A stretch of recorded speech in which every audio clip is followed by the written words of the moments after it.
The Arizona sun beats down mercilessly as I stand frozen in the center of Porter's Corner Cafe, watching my cousin Derek Brennan lean back in his chair with that familiar smirk spreading across his face like poison. His perfectly pressed linen suit somehow remains crisp despite the 115-degree heat outside, while my work clothes cling to my skin with sweat from the walkover.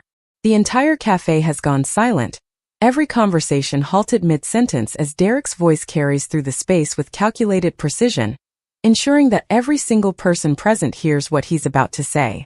Before we jump back in, tell us where you're tuning in from. And if this story touches you, make sure you're subscribed because tomorrow I've saved something extra special for you. You know what, Marcus? Derek announces loudly, his fingers drumming against the marble tabletop with theatrical rhythm. I've been thinking about you lately.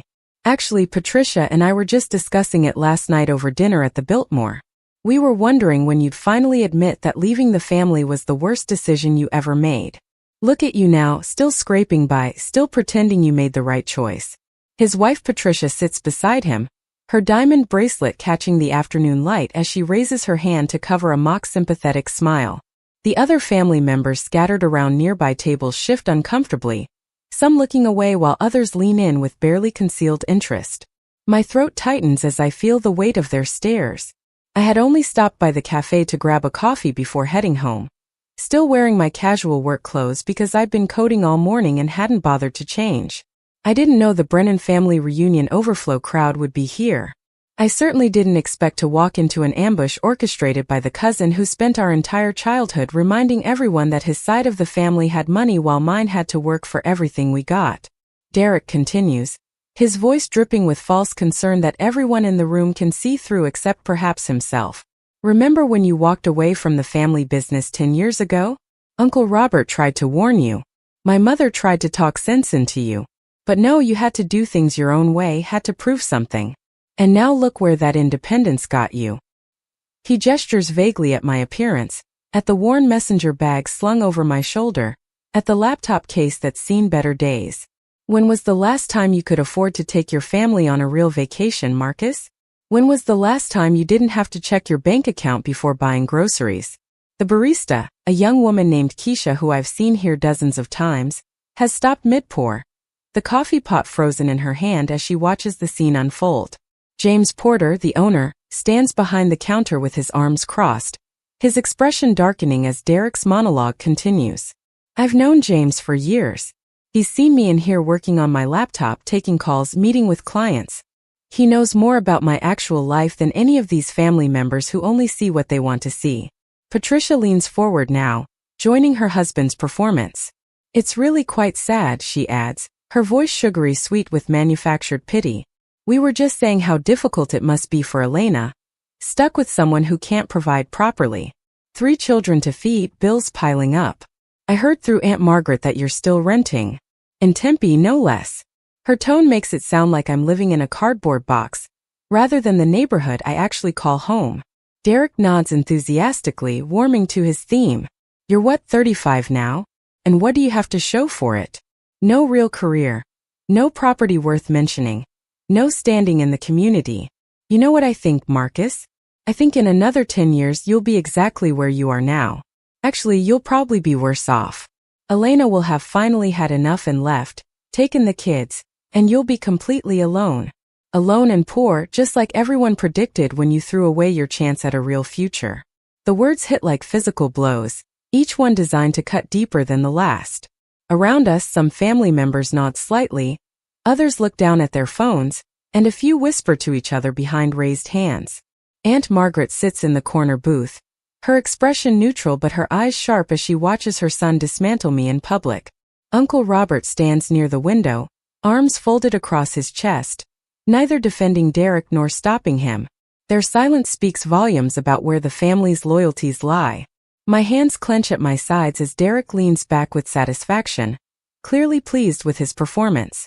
I could walk away right now. I could leave this cafe and never look back, let them think whatever they want to think about my life. But something keeps my feet planted on the worn wooden floor. Maybe it's the years of accumulated slights, the decade of being treated like the family failure, the countless gatherings I wasn't invited to because I didn't fit their image of success. Maybe it's the way Patricia is looking at me like I'm something unfortunate she stepped in on her way to the country club. You finished, I finally say, my voice quieter than I intended but steady. Derek's eyebrows rise in mock surprise, as if he's shocked I would dare to respond. Patricia's hand flutters to her chest in exaggerated offense. Oh, did I hurt your feelings, Marcus? Derek responds with a laugh that invites others to join in. I'm just being honest. Someone has to tell you the truth since Elena apparently isn't brave enough to leave yet. But trust me, it's only a matter of time. Women like her don't stick around when the money runs out. And from what I hear, you've been running on empty for quite a while now. The cafe door chimes as more family members enter, fresh from the main reunion event at the convention center. They sense the tension immediately, their conversations dying as they take in the scene before them. Derek notices his growing audience and sits up straighter, clearly energized by the expanded crowd. His voice rises slightly, ensuring the newcomers don't miss the show. You want to know what's really pathetic, Marcus? Derek continues, his tone shifting from mocking to something darker. It's not that you failed. Lots of people fail. It's that you keep pretending you haven't. You keep showing up to these family things with that stubborn pride, acting like you made the right choice, like walking away from everything we offered you was somehow noble. But we all see through it. We all know you're struggling. We all know Elena must regret marrying you. My phone buzzes in my pocket, but I ignore it. The air conditioning in the cafe suddenly feels inadequate against the heat rising in my chest. Keisha has abandoned any pretense of working, standing motionless behind the counter with her phone now visible in her hand, pointed in our direction. James has moved closer, his protective instincts clearly activated, ready to intervene if this escalates beyond words. Derek isn't finished. He never is. The thing is, Marcus, in the Brennan family we take care of our own. We build legacies. We create generational wealth. We make sure our children inherit something worth having. But you, he pauses for effect, his eyes scanning the room to ensure everyone is paying attention. You're going to leave your kids with nothing but debt and disappointment. Olivia, Nathan, and Grace, right? Pretty names. Shame they'll grow up knowing their father was too proud to accept help, too stubborn to admit he was wrong, and too foolish to understand what real success looks like. Something crystallizes in that moment. It's not anger exactly, though anger is certainly there. It's more like a sudden clarity, a understanding that this confrontation has been building for a decade and has finally reached its breaking point. Derek has always needed to feel superior. He's always needed an audience to witness his perceived victories. And I've always been his favorite target because I dared to choose a different path, to define success on my own terms rather than accepting the Brennan family's narrow definition. The phone in my pocket buzzes again, more insistently this time. I know without looking that it's Elena. She always has impeccable timing, an almost supernatural ability to sense when I need her. But I don't reach for the phone yet. Instead, I take a deep breath and meet Derek's eyes directly for the first time since this public humiliation began. You know what, Derek, I say slowly, my voice carrying across the now completely silent cafe. You're absolutely right about one thing. I did choose a different path. I did walk away from the family business. And you're right that it was difficult, especially in the beginning. There were definitely moments when I questioned whether I'd made the right decision. Moments when the safe, easy option you chose looked pretty appealing. Derek's smile widens, thinking I'm about to admit defeat, about to validate everything he's been saying. Patricia actually claps her hands together once in anticipation. But I'm not finished. The difference between us, Derek, I continue, my voice gaining strength, is that I was willing to build something myself instead of living off what Uncle Robert built. I was willing to risk failure because I knew the alternative was spending my entire life in your shadow, taking orders from people like you, pretending that having my name on a trust fund meant I'd actually accomplish something. You call it pride. I call it self-respect. The cafe remains silent, but the quality of the silence has changed. People are leaning forward now rather than looking away. Keisha's phone is definitely recording, her eyes wide as she captures every word. James has a small smile playing at the corners of his mouth, the kind of smile that says he's been waiting for someone to finally stand up to Derek Brennan. Patricia's expression hardens. How dare you speak to my husband that way, she snaps, her carefully maintained composure cracking slightly. Derek has built an incredible career at Brennan Capital Group. Preparing and narrating this story took us a lot of time, so if you are enjoying it, subscribe to our channel, it means a lot to us. Now back to the story. He's respected throughout Phoenix. He serves on multiple boards. The Brennan Foundation has raised millions for charity. What have you done besides struggle and make excuses? Before I can respond, my phone buzzes a third time, and this time I pull it out. The message on the screen is from Elena, and it's only 2 words followed by a location pin that shows she's approximately 2 minutes away from the cafe. I'm here. I look up from my phone, and something in my expression must change because Derek's triumphant smile falters slightly. His eyes narrow as he tries to read what just shifted in the dynamic of this confrontation. You know, Derek, I say, slipping my phone back into my pocket, you mentioned Elena. You suggested she must regret marrying me. You implied she's only still around because she hasn't figured out how to leave yet. That's an interesting theory. Where are you going with this, Marcus? Derek demands, some of the confidence draining from his voice. The cafe door chimes again. But this time everyone's attention is on me, rather than whoever just entered. I think you should ask her yourself, I reply calmly. In fact, I think you're about to get that opportunity. The sound that follows is distinctive and impossible to mistake. Even before anyone turns toward the window, the deep throaty purr of a high-performance engine announces itself. Through the large front windows of Porter's Corner Cafe, a midnight blue Bentley Continental GT glides to a stop directly in front of the entrance. The afternoon sun glints off its perfect paint job, off the chrome accents, off the distinctive B-Wing emblem on the hood. In a parking lot full of luxury vehicles belonging to various Brennan family members, this car makes them all look ordinary by comparison. The cafe erupts into whispers. Heads turn. People near the windows press closer to get a better view. Even Derek, who has spent the last 15 minutes performing absolute certainty in his assessment of my life, stares at the vehicle with something like confusion crossing his face. The driver's side door opens and Elena steps out. She's wearing a tailored navy blazer over a white silk blouse, professional but effortlessly elegant in the way she's always managed. Her dark hair is pulled back, diamond studs catching the light as she surveys the cafe through the window. Then the back doors open, and our 3 children spill out with the uncontained energy that only kids can manage after being confined in a car. Olivia is wearing her favorite purple dress, Nathan has on his dinosaur t-shirt, and Grace clutches the stuffed rabbit she takes everywhere.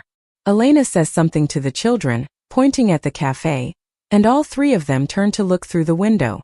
Olivia spots me immediately and waves enthusiastically. Nathan is already heading for the door with single-minded determination. Grace toddles behind her older siblings, her rabbit dragging behind her on the sidewalk.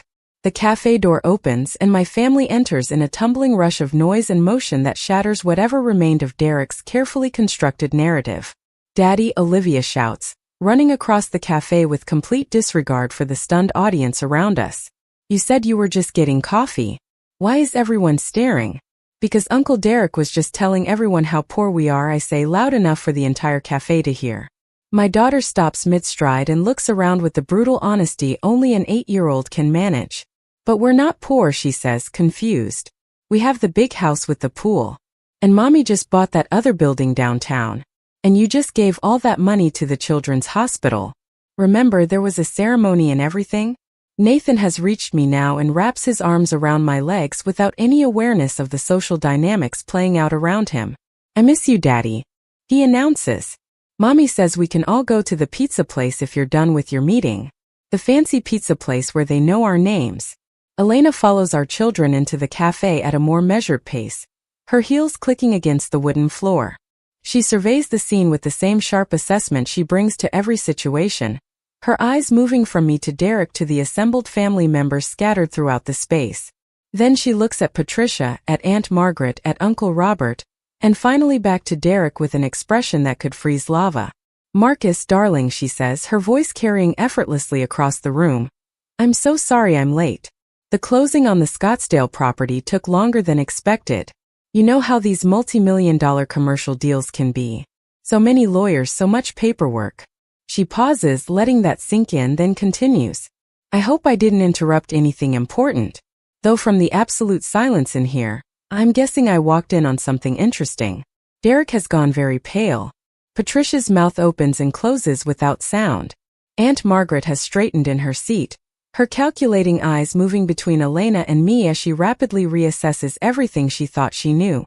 Uncle Robert has unfolded his arms and taken a step closer, suddenly very interested in a conversation he'd been content to ignore moments ago. Elena walks over to me, leans up to kiss my cheek, then turns to face Derek with the full force of her attention. "You must be the famous cousin Derek," she says pleasantly. "Marcus has told me so much about you over the years. All about how you inherited your position at Brennan Capital Group when Uncle Robert retired. How the family trust fund has kept you comfortable.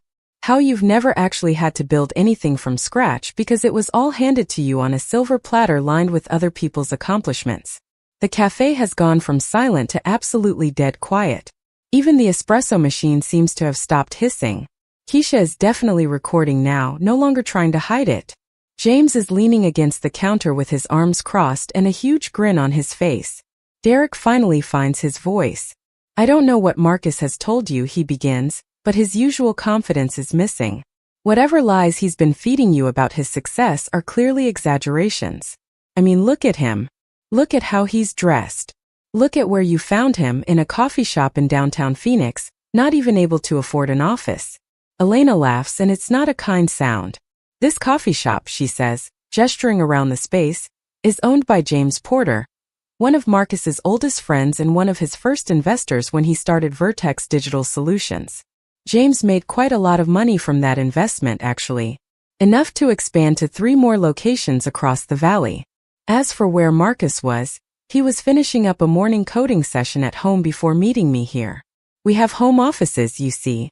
Multiple home offices actually in our rather large house in Tempe. The one with the pool that Olivia mentioned. The one we own outright, no mortgage because we paid cash." Patricia makes a small sound that might be a gasp or might be an attempt to interrupt. Elena doesn't give her the chance. "And since you seem so concerned about our financial situation, Derek, let me put your mind at ease. Horizon Property Development, the company I founded 7 years ago, just closed its biggest deal to date. $42 million for a mixed-use development in downtown Scottsdale. Not far from where you live, actually, in that gated community in Paradise Valley. You know, the one where the HOA fees are ridiculous and everyone competes over who has the most ostentatious fountain in their front yard. She's just getting started. And I can see Derek beginning to understand that he's not just lost this confrontation, but has walked into something far worse than he imagined. Meanwhile, Marcus's company, Elena continues, has been quietly revolutionizing how small businesses across the Southwest handle their digital infrastructure. Vertex Digital Solutions has 63 employees, contracts with over 200 companies, and last year alone generated revenues that would make your trust fund look like pocket change. But Marcus doesn't brag about it, because he's actually secure in his accomplishments, rather than needing to tear others down to feel important.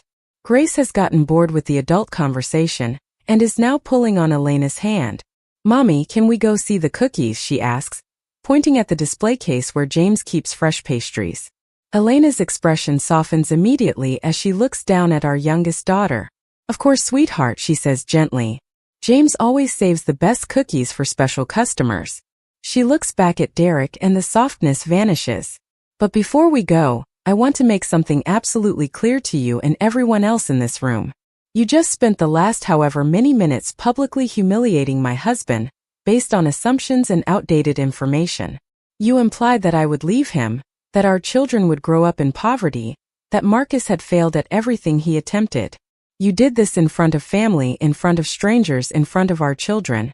You did it because you needed to feel superior, needed to reinforce whatever delusions you maintain about your own significance." Elena steps closer to Derek, and despite being several inches shorter than him, she somehow seems to tower over him in this moment. "So here's what's going to happen," she says quietly, but her voice still carries to every corner of the cafe. "You're going to apologize to Marcus right now, in front of everyone who heard you tear him down. You're going to acknowledge that you spoke from ignorance and spite rather than knowledge or concern. And then you and your wife and your parents and anyone else who thought this public humiliation was acceptable are going to leave this cafe and seriously reconsider how you treat family members who chose different paths than the one you think everyone should follow." Derek looks like he wants to argue, wants to push back, wants to find some way to salvage his position. But Elena's not finished. And Derek, one more thing. That Bentley outside? That's actually the smaller car. We usually drive the Range Rover for family outings because it's more practical with 3 kids. But I drove the Bentley today because I wanted to make a point. The point being that your assessment of our lives is so completely wrong that it would be laughable if it wasn't so malicious. The silence that follows Elena's words feels thick enough to cut with a knife. Derek's face has gone from pale to flushed, a deep red creeping up his neck and spreading across his cheeks like a stain. His hands grip the edge of the marble table so tightly that his knuckles have turned white, and I can see a vein pulsing at his temple. Patricia has shrunk back in her chair. Her earlier confidence completely evaporated as she stares at Elena with something between horror and disbelief. Around the cafe, family members who had been so eager to witness my humiliation now suddenly find their phones fascinating, their coffee cups worthy of intense study, anything to avoid making eye contact with the scene unfolding before them. Aunt Margaret rises slowly from her corner booth. Her movements deliberate and controlled in the way only someone accustomed to wielding social power can manage. She smooths down her cream-colored linen dress, adjusts the strand of pearls at her throat, and walks toward us with the measured pace of someone who expects rooms to rearrange themselves around her presence. For a moment I think she's going to defend Derek, to find some way to dismiss Elena's words and restore the family hierarchy that has governed our interactions for decades. But when she speaks, her voice carries a note I've never heard from her before, something that might almost be respect. Elena, she says carefully, choosing each word with precision. I believe we may have been operating under certain misunderstandings about Marcus's current circumstances. Her eyes flick to Derek, and there's steel beneath the polite tone. My son appears to have been working from incomplete information when he made his remarks today. It's the closest thing to an acknowledgement of wrongdoing that I've ever heard from Aunt Margaret, and it's clearly the most Derek is going to get from his mother in terms of reprimand.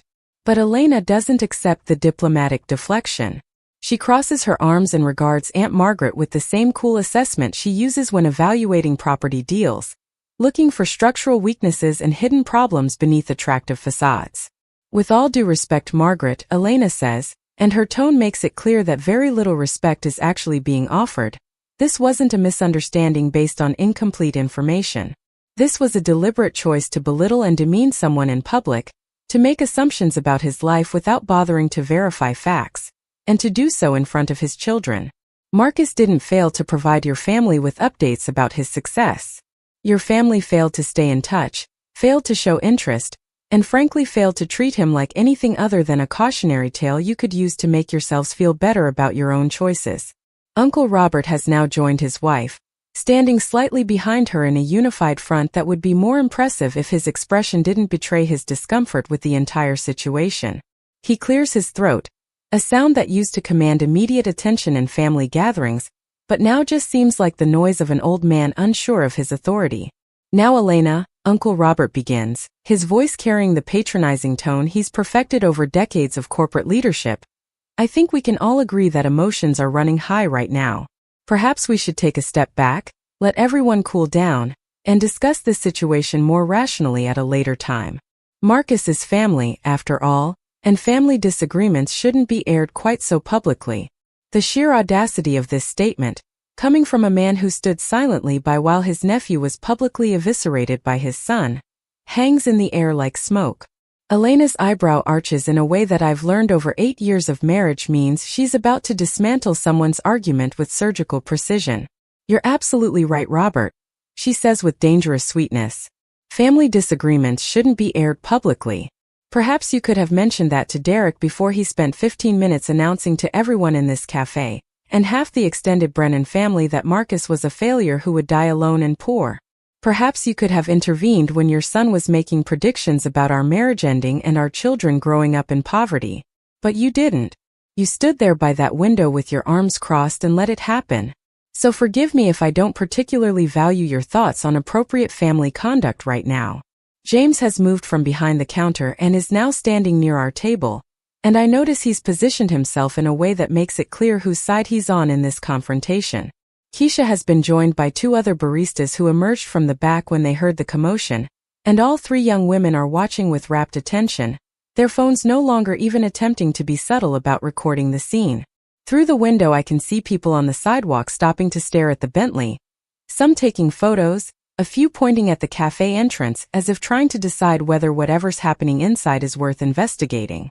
Olivia tugs on my sleeve, her young face scrunched up with confusion as she tries to understand the adult tension swirling around her. "Daddy," she whispers, though in the silent cafe it carries further than she probably intended. "Why is everyone being mean to you? Did you do something wrong?" The question, asked with such innocent directness, seems to hit harder than any of Elena's pointed remarks. I see several family members flinch, including Aunt Margaret, whose composure cracks just slightly at the edges. Before I can answer my daughter, Derek finally finds his voice again. "This is ridiculous," he says, but the bluster that carried his earlier attacks has been replaced with something defensive and uncertain. "So you have money now, Marcus. Congratulations. That doesn't change the fact that you walked away from this family, that you rejected everything we offered you, that you made choices that hurt people who cared about you." Elena laughs, but there's no humor in it. "Oh please, Derek, let's be honest about what really bothers you. Marcus didn't hurt anyone by leaving the family business. He embarrassed you. He proved that there were other paths to success besides the one your father laid out. He showed that someone could build something meaningful without the Brennan name attached to it. And every time he succeeded without you, it was a reminder that your own accomplishments are built on a foundation someone else created." Patricia makes a small sound of protest, finally finding her voice again. "You don't know anything about us," she says shrilly, her carefully maintained influencer persona cracking to reveal something bitter underneath. "You don't know how hard Derek works, how much pressure he's under, how difficult it is to maintain the standards expected of someone in his position. It's easy to criticize when you're not living under the same scrutiny." Nathan has abandoned his position at my legs and wandered over to the display case where James keeps pastries, his attention span for adult drama exhausted. Grace follows him, still clutching her stuffed rabbit, and the two of them press their faces against the glass to examine the cookies with serious concentration. The normalcy of their behavior, the way they've moved on from tensions they don't fully understand, provides a strange counterpoint to the confrontation still unfolding. Elena turns her attention to Patricia now, and I almost feel sorry for Derek's wife. Almost. "The scrutiny, Patricia," Elena says calmly, "comes from the fact that your entire life is performed for social media. You've built an existence around showing everyone else how perfect your marriage is, how luxurious your lifestyle is, how enviable your position is. And maybe if you spent less time curating that image and more time actually being present in your own life, you'd realize how hollow it all is. Marcus and I don't post about every vacation, every purchase, every achievement because we don't need external validation to feel successful. We know what we've built. We know what our marriage means. We don't need strangers on the internet to confirm it for us." The words land like physical blows, and Patricia recoils as if she's been slapped. Her hand goes to her phone, an instinctive gesture that proves Elena's point more effectively than any argument could. Around the cafe, I notice several family members quickly pocketing their own phones, suddenly self-conscious about their own social media habits. Aunt Margaret tries again to regain control of the situation, her voice taking on the authoritative tone she used when we were children and she needed to end disputes between cousins. "I think we've all said quite enough for one day. Derek, Patricia, we're leaving. Robert, call the car." "Marcus," she looks at me directly for the first time, her expression unreadable. "We'll speak later when everyone has had time to reflect on today's events." But Elena steps between Margaret and the door, and the gesture is subtle but unmistakable. "Actually, Margaret," Elena says quietly, "we're not quite finished here. Because there's something else everyone in this room needs to understand. This isn't the first time Derek has done something like this to Marcus. This is just the first time he did it in front of witnesses who aren't part of your carefully controlled family narrative." I feel my stomach tighten because I know where Elena is going with this, and I'm not sure I want these particular wounds reopened in such a public setting. But my wife has never been one to leave things half-finished, and she's clearly decided that if we're going to have this confrontation, it's going to be complete and thorough. 5 years ago, Elena continues, her voice steady but hard, when Marcus's first startup was struggling, Derek made sure everyone in the family knew about it. He sent emails, made phone calls, showed up at family gatherings with pointed questions designed to highlight every setback. When that company eventually failed, Derek was there to say I told you so, to remind Marcus that he should have stayed with the family business, that his independence had been a mistake. And when no one from this family reached out to offer support during that difficult time, Derek made sure Marcus knew it was because they all agreed with his assessment. Derek's face has gone from red to ashen. That's not, he starts, but Elena cuts him off with a raised hand. Then 3 years ago, Elena continues relentlessly, when Marcus and I got married, Derek called him 2 weeks before the wedding. Do you remember what you said, Derek? Because Marcus does. He remembers every word. You told him that I was too good for him, that I would eventually realize my mistake, that our marriage wouldn't last because I came from money and would get tired of carrying someone who couldn't match my success. You told him he was making another bad decision, that he was going to end up alone, and that when I left him, the family wouldn't be there to pick up the pieces because he'd burned those bridges. The cafe has somehow managed to get even quieter, if that's possible. I see genuine shock on some faces now, family members who perhaps didn't know the full extent of Derek's campaign against me over the years.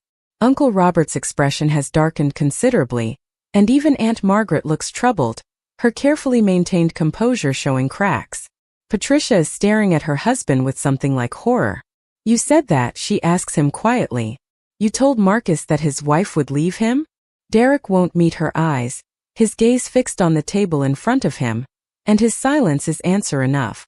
And here's the thing that really matters, Elena says, her voice rising slightly with emotion for the first time. Marcus never told me about that phone call until years later. He never tried to turn me against Derek or make me see his family as enemies. He just quietly kept his distance, built his life, built his business, built our family, all while dealing with the knowledge that his own cousin was actively rooting for his failure. And today, when Derek saw an opportunity to publicly humiliate him one more time, to perform his perceived superiority in front of an audience, Marcus still didn't fight back. He just stood here and took it because that's the kind of person he is. He doesn't need to tear others down to feel strong. James clears his throat, and when he speaks, his voice carries the weight of someone who's known me long enough to validate everything Elena is saying. I've known Marcus for over a decade, he says, addressing the room at large.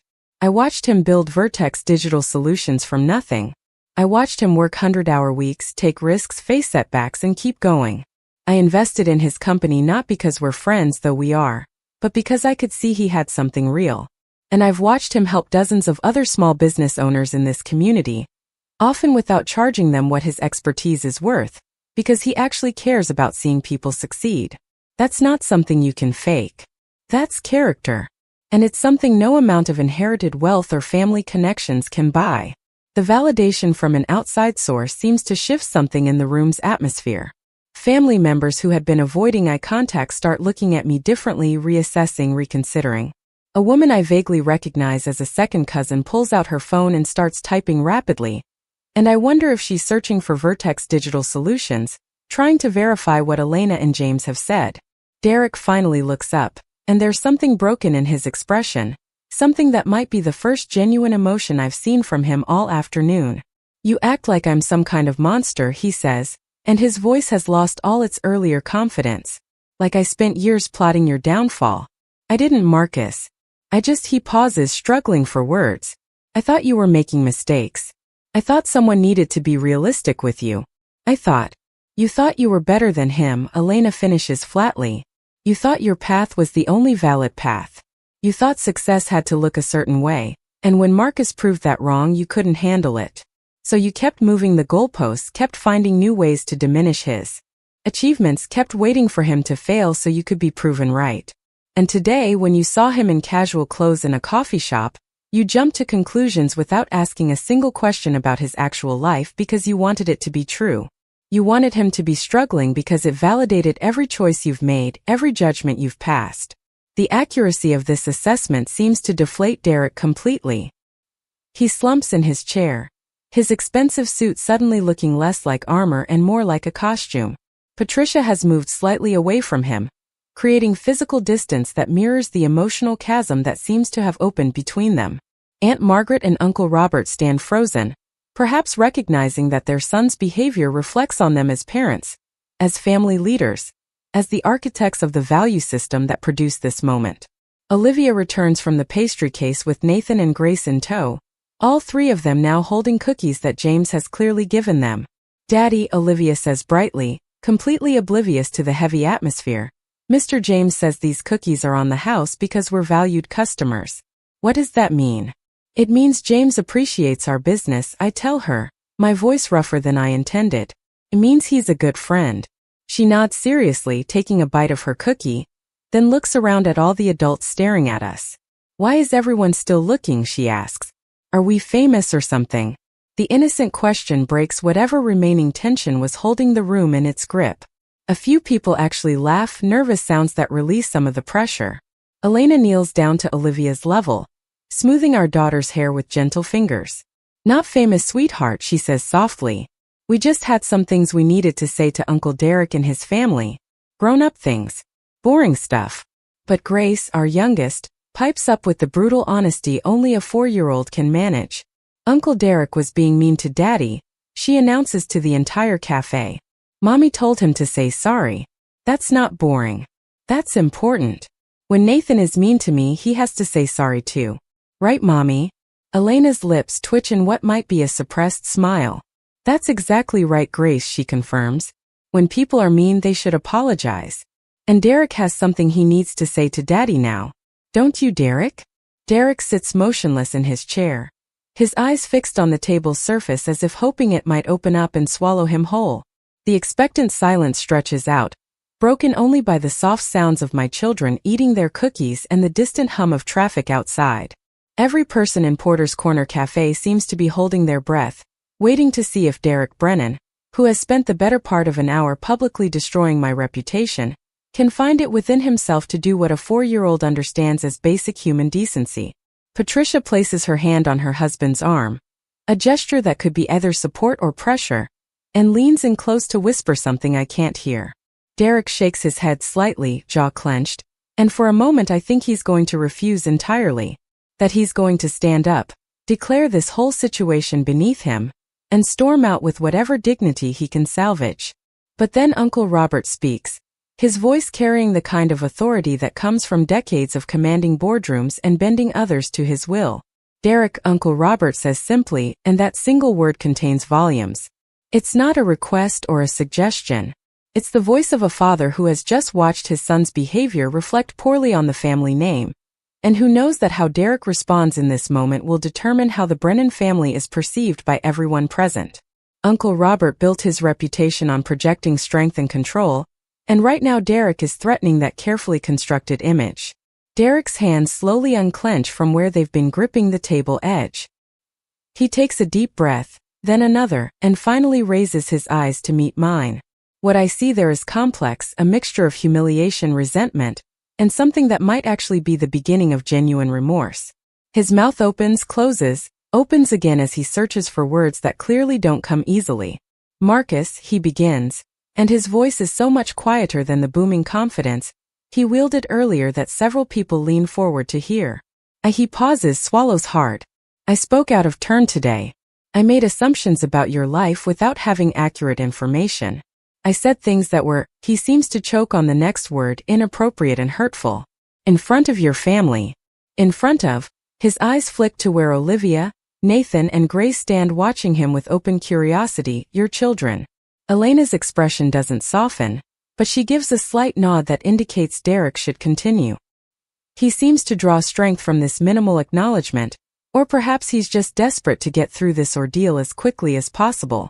"The things I said about your marriage, about Elena leaving you, about your children growing up in poverty," Derek continues, each word sounding like it's being physically pulled from him, "those were out of line. They were," he pauses again, searching for the right phrase, "cruel. And they were based on my own," he struggles visibly with this admission, "my own need to feel superior rather than any actual concern for your well-being." It's not a perfect apology. It's not even particularly gracious. But it's more than I ever expected to hear from Derek Brennan, and the fact that he's managing to say it at all in front of this audience represents a significant crack in the armor he's worn for as long as I've known him. Several family members shift in their seats, and I catch Aunt Margaret's expression, which reveals something that might be disappointment in her son mixed with grudging respect for Elena's ability to extract this concession. "I accept your apology," I say quietly, "and I mean it. Not because Derek's words have magically healed years of accumulated wounds, but because I'm tired of carrying the weight of this family conflict. Because my children are watching and I want them to see that people can choose grace even when they've been wronged. Because Elena is standing beside me, solid and real, and her presence reminds me that I don't need Derek's approval or validation to know my own worth. But Derek, I continue, and I make sure my voice carries to every corner of the cafe, this can't happen again. Not to me, not to anyone else in this family who makes choices you don't understand or approve of. You don't get to be the arbiter of what success looks like for other people. You don't get to tear people down just because their path looks different from yours. Derek nods slowly, his face still flushed with embarrassment, but some of the defensive tension draining from his shoulders. Patricia has tears running down her carefully made-up face, leaving dark mascara trails in their wake, and she's no longer looking at any of us but staring at her hands folded in her lap. Whatever image she had of her husband, whatever narrative she'd constructed about their superiority within the family hierarchy, has clearly taken significant damage today.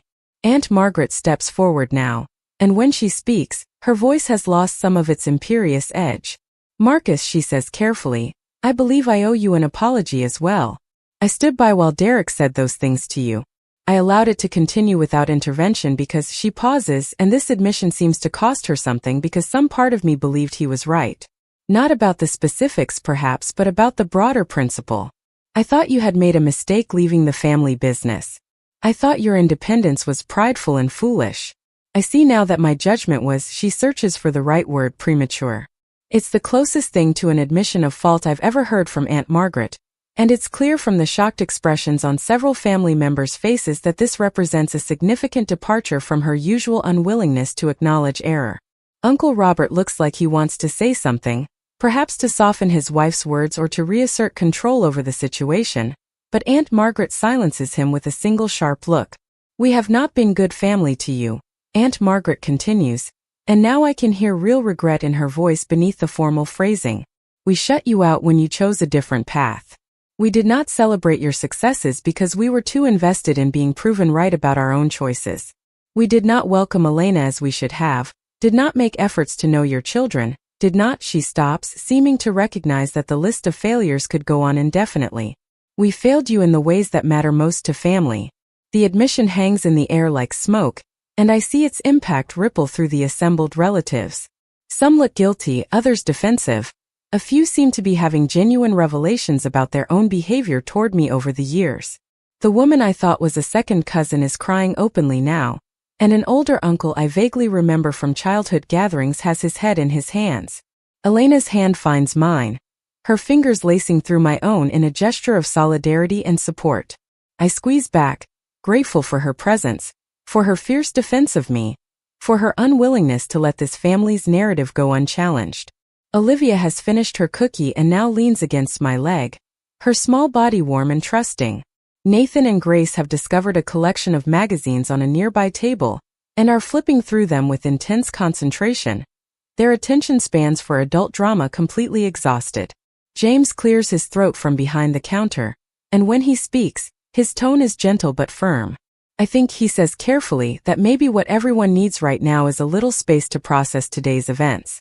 The cafe closes in 20 minutes anyway, and I suspect folks might benefit from some time to reflect privately rather than continuing this conversation right now.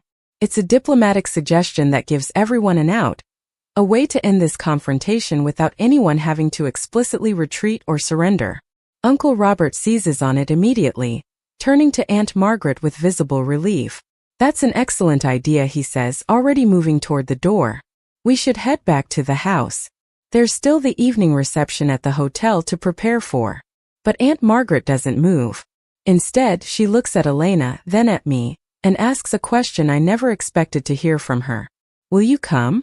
To the reception tonight. Both of you. The children as well. It's at the Arizona Biltmore at 7 o'clock. It would, she pauses, choosing her words with obvious care, mean a great deal to have you there. To have your family there as part of our family.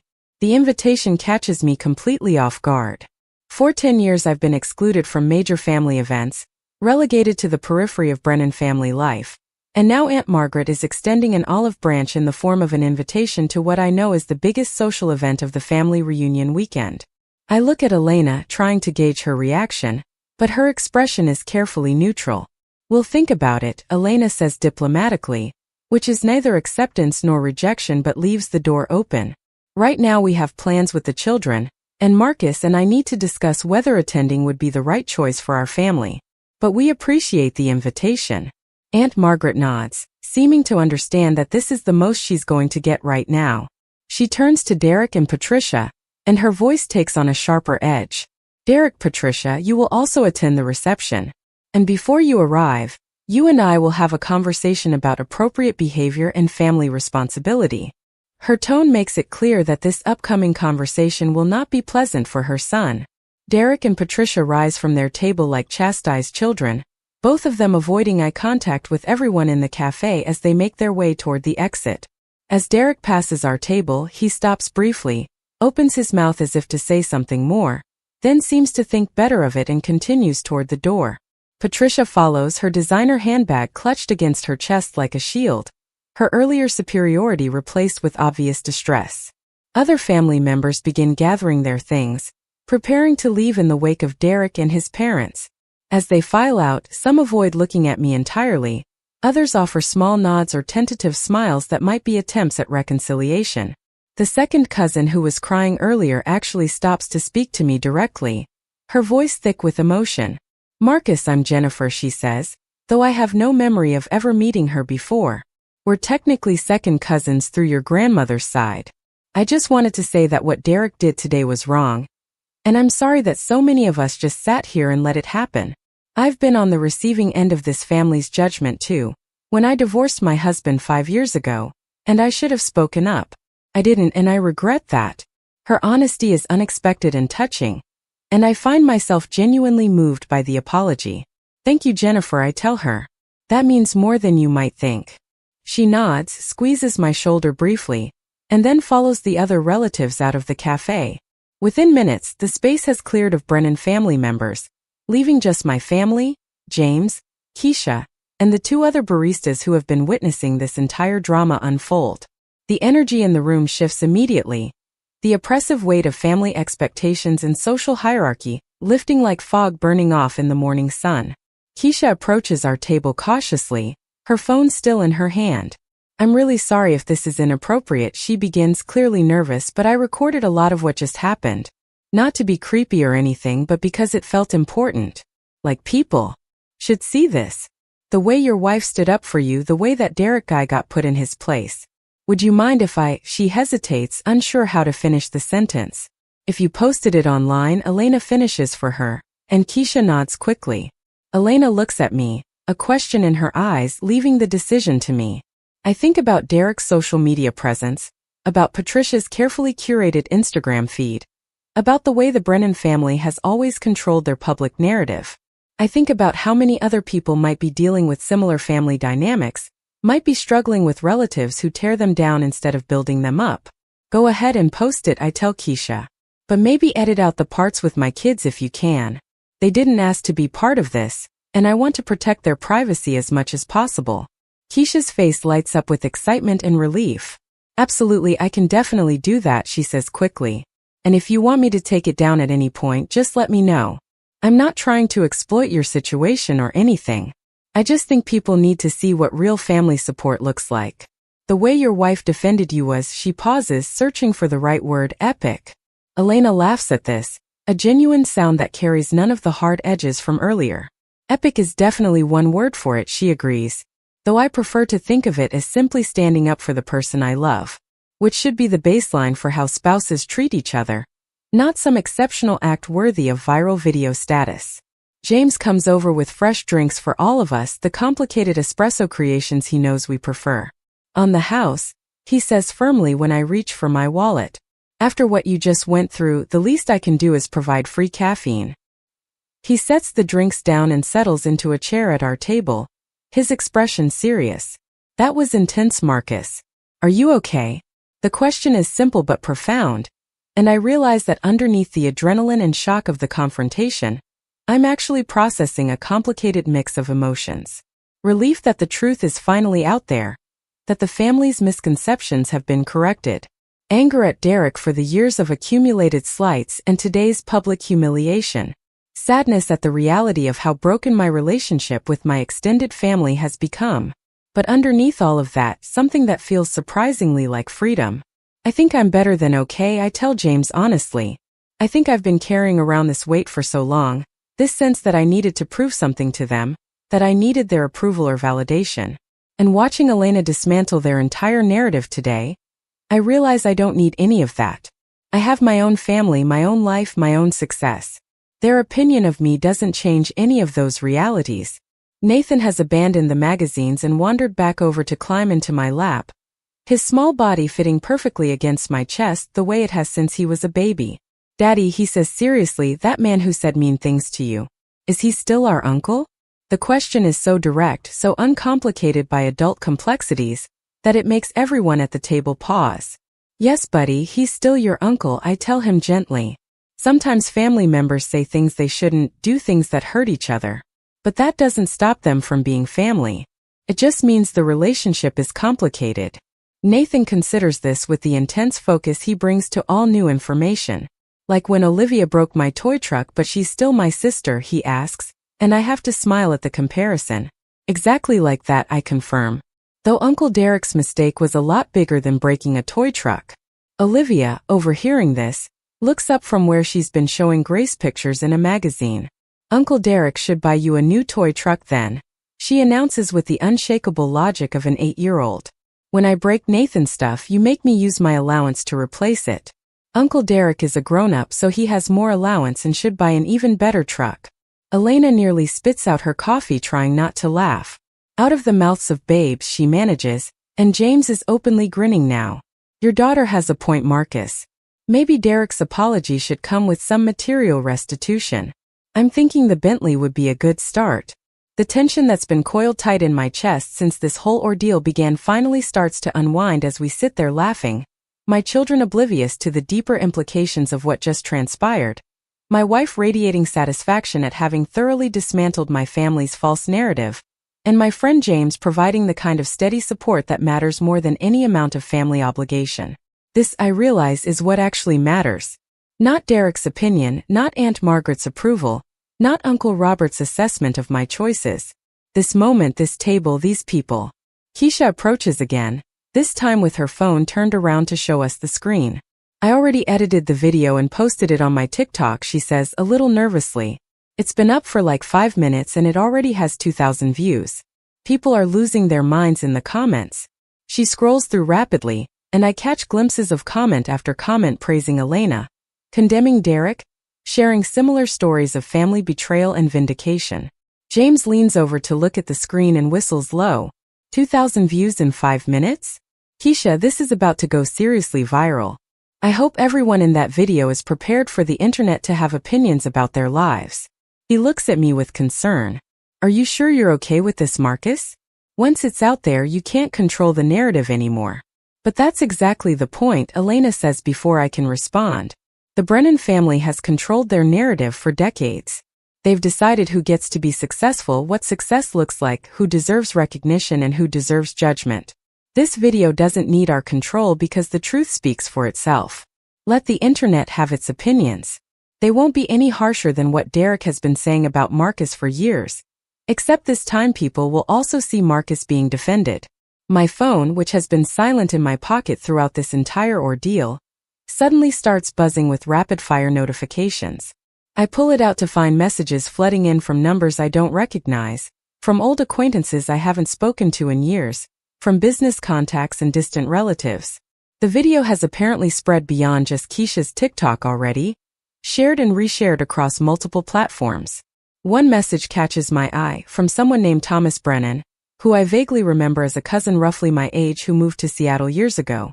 Just saw the video from the cafe. About damn time someone put Derek in his place. He pulled similar crap on me when I came out to the family 8 years ago. Good for you and your wife for not backing down.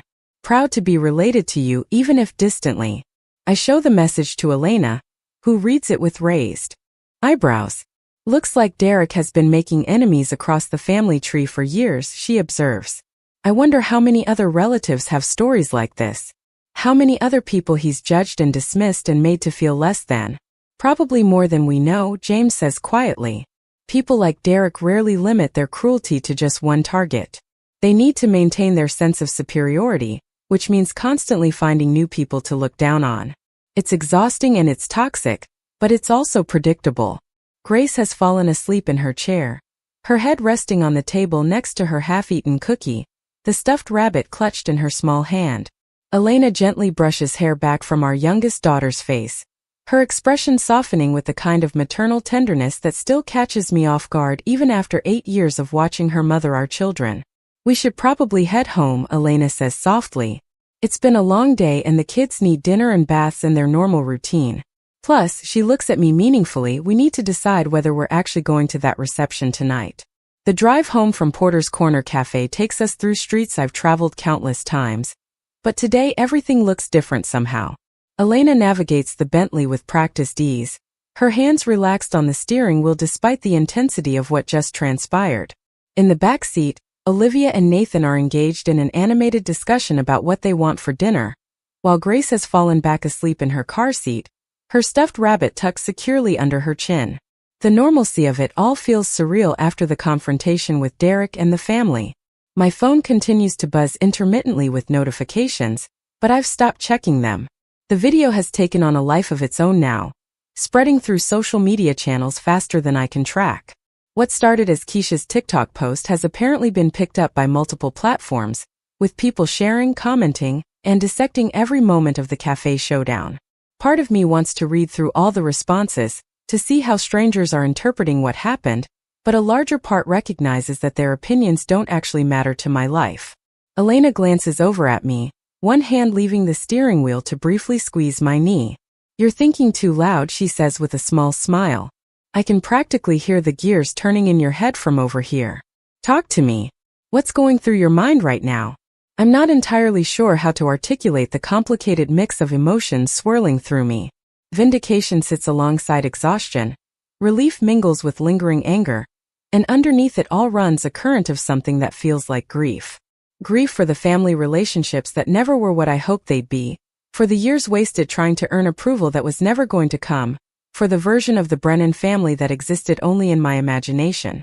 I think I'm realizing how much energy I've been spending on them, I finally say. Not consciously, maybe, but always in the background. Wondering what they thought of my choices, whether they'd ever see me as successful, if there would come a day when they'd acknowledge that leaving was the right decision. And today proved that even when confronted with undeniable evidence of success, Derek still needed to find a way to diminish it. Which means it was never really about facts or achievements. It was always about maintaining a hierarchy where he got to be superior. Elena nods slowly, her eyes on the road but her attention fully focused on what I'm saying. So now that you know that, now that you've seen it play out so clearly, what do you want to do about the reception tonight? Because we don't owe them anything, Marcus. Not attendance, not forgiveness, not another chance to prove they can be decent family members. If you want to skip it entirely and spend the evening with our kids, that's completely valid.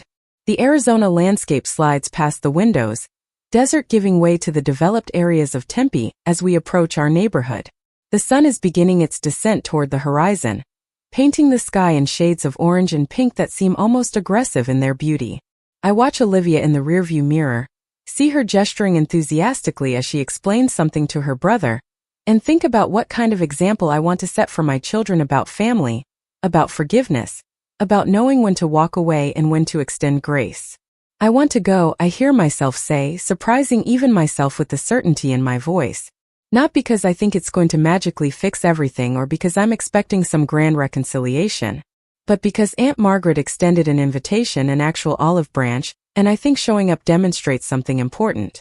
That we're not hiding, not ashamed, not diminished by Derek's attempts to make us feel small. Plus, I add with a wry smile, I'd really like to see Derek's face when we walk in. Elena laughs at that, a genuine sound of delight. Okay then. We'll go. But we're going on our terms, not theirs. We show up when we want to show up, we leave when we're ready to leave, and if anyone tries to start more drama, we walk out without apology. Deal.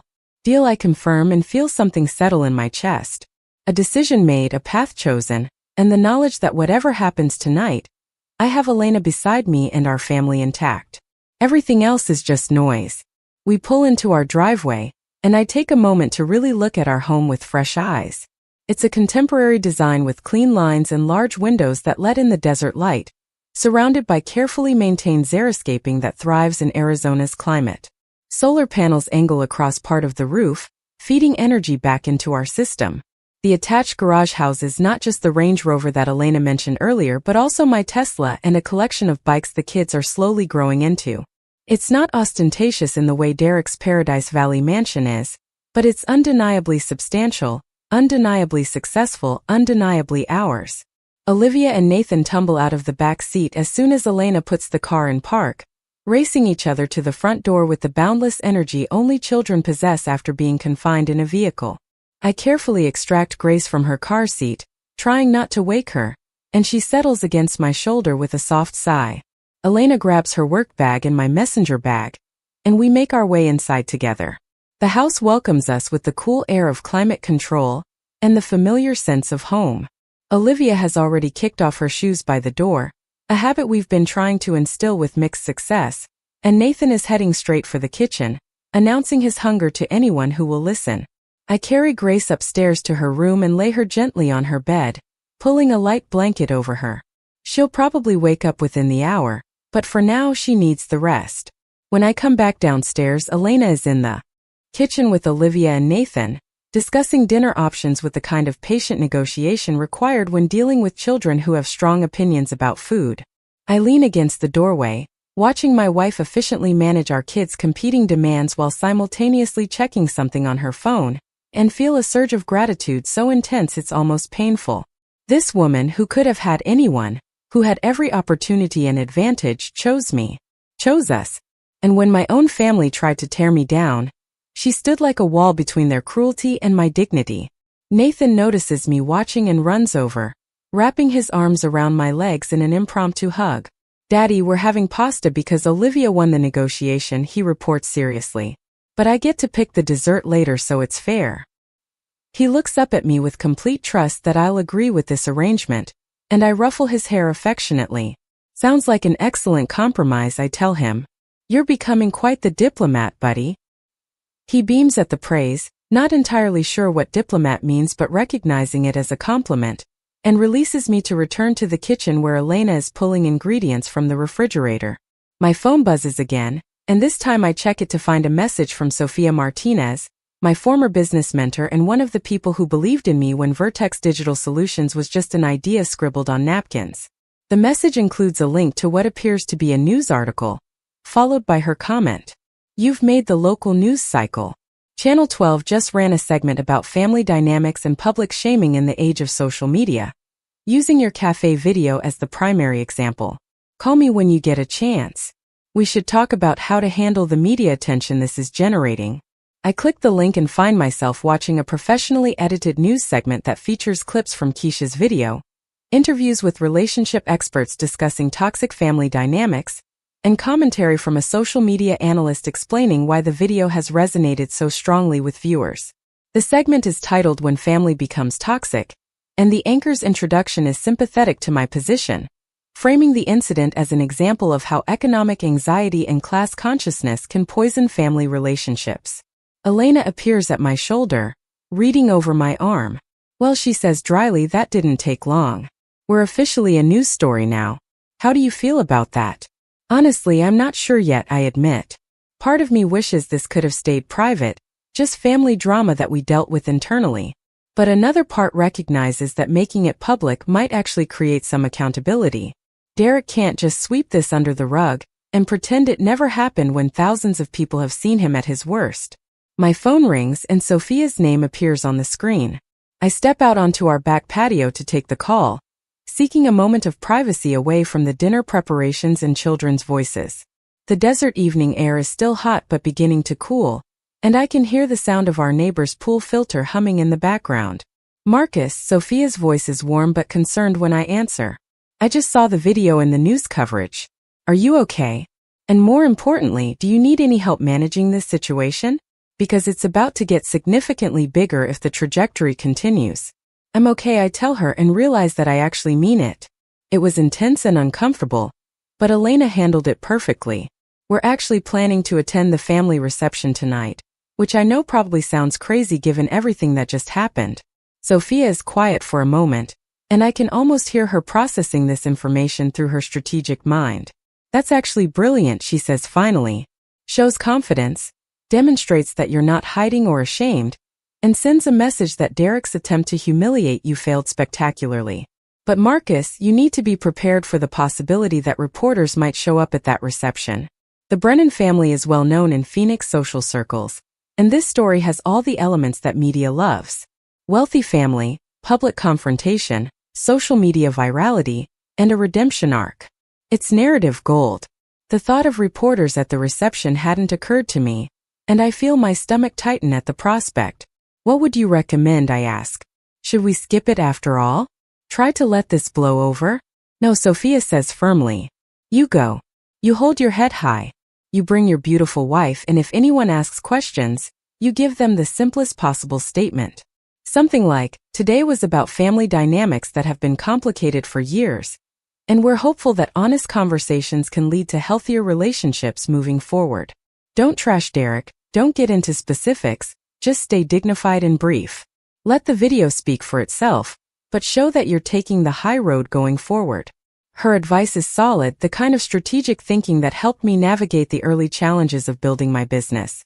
We talk for a few more minutes about potential media scenarios and how to handle them, and by the time I hang up, I feel more prepared for whatever the evening might bring.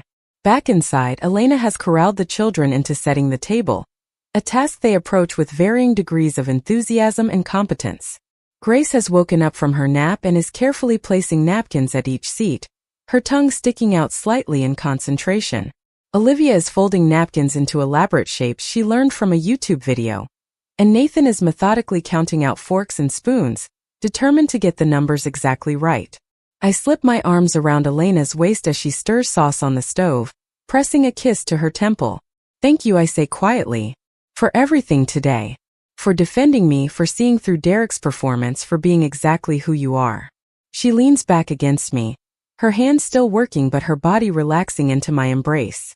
You don't need to thank me for that, Marcus. That's just what marriage is supposed to be. Having each other's backs, standing up for each other, refusing to let anyone tear your partner down. I'm just sorry it took your family so long to see what I've known since the day I met you. Dinner is chaotic in the way that meals with 3 young children always are. Nathan spills his water, Olivia talks nonstop about a project she's working on for school, and Grace insists on feeding herself despite the mess this creates. It's normal and perfect and grounding after the intensity of the afternoon. Elena and I exchange glances across the table, those small moments of connection that communicate entire conversations without words. After dinner, we divide the evening responsibilities with practiced efficiency. Elena takes the kids upstairs for baths while I clean up the kitchen, loading the dishwasher and wiping down counters with the kind of meditative focus that helps me process the day. My phone continues to buzz periodically, but I've mostly stopped checking it. Whatever is happening on social media will happen whether I watch it unfold or not. By the time the kids are clean and in pajamas, it's nearly 6 o'clock. Elena and I retreat to our bedroom to change for the reception, and I find myself standing in front of my closet trying to decide what kind of statement I want to make with my clothing choices. The irony isn't lost on me that this morning I'd thrown on casual work clothes without a second thought, and that choice had been used as evidence of my supposed failure. Elena emerges from her closet wearing a striking emerald green dress that fits her perfectly, elegant without being ostentatious, expensive without screaming wealth. She's paired it with understated jewelry and heels that add just enough height to be impressive. She looks at me still standing in front of my closet in my undershirt and slacks, and raises an eyebrow. Having trouble deciding, she asks with amusement. I gesture helplessly at the array of suits and dress shirts. I don't want to look like I'm trying too hard, but I also don't want to give them any ammunition to criticize, I admit. Elena walks over and runs her hands along the hanging clothes, then pulls out a charcoal gray suit I haven't worn in months, pairing it with a crisp white shirt and a deep blue tie. This, she says decisively. Professional but not stuffy, expensive but not flashy, and it makes you look absolutely devastating. which is exactly the vibe we're going for tonight. She helps me with the tie, her fingers deft and efficient, and stands back to examine the overall effect. Perfect. You look like exactly what you are. A successful entrepreneur who has nothing to prove, but is gracious enough to show up anyway. We explain to the kids that mommy and daddy are going to an adult party for a few hours, and that Mrs. Chun from down the street will be staying with them. There are the usual protests and negotiations, but eventually, they settle down with promises that we'll check on them when we get home. Mrs. Chun arrives promptly at 6:30, a grandmother figure who has babysat for us dozens of times and whom the children adore. The drive to the Arizona Biltmore takes us through increasingly upscale neighborhoods, past houses that get progressively larger and more elaborate. The historic resort sits like a jewel in the desert landscape, its distinctive architecture and manicured grounds representing old Phoenix money and tradition. The parking lot is filling up with luxury vehicles, and I spot several that I recognize as belonging to Brennan family members. Elena pulls the Bentley into a spot near the entrance, the car drawing immediate attention from valets and other arriving guests. She turns to me before we get out, her hand finding mine. Last chance to change your mind, she says seriously. We can turn around right now and go home to our kids, order takeout, watch a movie, and let the Brennan family have their party without us. No judgment, no regrets. But I shake my head. We're here. Let's do this. Together. Elena squeezes my hand once, hard, then releases it and opens her door. I follow suit and we meet at the front of the car, her arm slipping through mine as we walk toward the resort entrance. The reception is being held in one of the Biltmore's elegant ballrooms, and we can hear the sounds of conversation and music drifting through the open doors as we approach. A young woman with a clipboard stands at the entrance checking names, and her eyes widen slightly when she sees us. Mr. and Mrs. Thompson, she says, glancing down at her list. Yes, you're on here. Please go right in. There's a slight emphasis on the word yes that suggests our attendance was uncertain, that perhaps there had been discussion about whether we would actually show up. The ballroom is everything I expected from a Brennan family event. Crystal chandeliers cast elegant light over round tables draped in ivory linens. A string quartet plays classical music from a corner stage. Servers circulate with trays of champagne and elaborate hors d'oeuvres. The room is filled with well-dressed people, the cream of Phoenix society mixing with extended Brennan family members in a display of wealth and status that Derek would certainly approve of. Our entrance doesn't go unnoticed. Conversations falter and heads turn as we step into the room, and I can see recognition spreading through the crowd like ripples in water. Some people have clearly seen the video already, and are piecing together that we're the couple from the viral cafe confrontation. Others simply recognize us as the family members who have been conspicuously absent from these events for years. The whispers start almost immediately, discreet but unmistakable. Aunt Margaret spots us from across the room and makes her way over with purposeful strides. She's changed into a formal navy gown with understated diamond jewelry, the uniform of Phoenix society matriarchs. Her expression is carefully neutral, revealing nothing of her thoughts as she approaches. Marcus, Elena, she greets us formally. I'm very pleased you decided to attend. She pauses and something that might be genuine emotion flickers across her face. It means a great deal to see you here. To the family. To me. She gestures toward a table near the front. I've reserved seats for you at our family table. I hope you'll join us. It's a significant gesture, placing us at the family table rather than relegating us to some distant corner. A public statement about our place in the Brennan hierarchy that everyone in the room will notice and interpret. Elena and I exchange glances, and she gives a small nod. Thank you, Margaret, I say carefully. We'd be happy to join you. Aunt Margaret's shoulders relax slightly, as if she'd been braced for rejection, and she leads us through the crowd toward the designated table. People part to let us pass, and I feel the weight of their attention, their curiosity, their judgment. But with Elena beside me, it feels manageable. More than manageable. Almost empowering. Derek and Patricia are already seated at the family table, and Derek's expression when he sees us approach is complicated.